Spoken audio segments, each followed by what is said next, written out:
என்ன யோசிச்சுட்டு இருக்க? போ. சரி.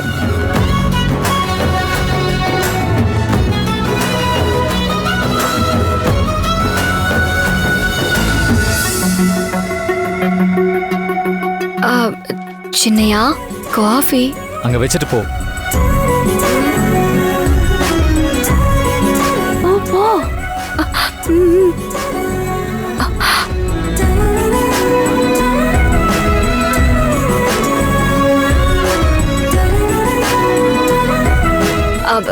சின்னையா, காஃபி ஆறிட போகுது. சூடா இருக்கும் போதே குடிங்களேன். இப்ப யார் உங்ககிட்ட காஃபி கேட்டா? நானே அவசரமா ஒரு மெயில் பண்ணணும்னு வேலை பார்த்துக்கிட்டு இருக்கேன். இந்த நேரத்துல வந்து காஃபி காஃபின்னு எடுத்துட்டு போ. நீ முத்தம் கொடுத்தாதான் நான் உன்னை சித்தின்னு ஏத்துக்குவேன். சொல்றேன்ல.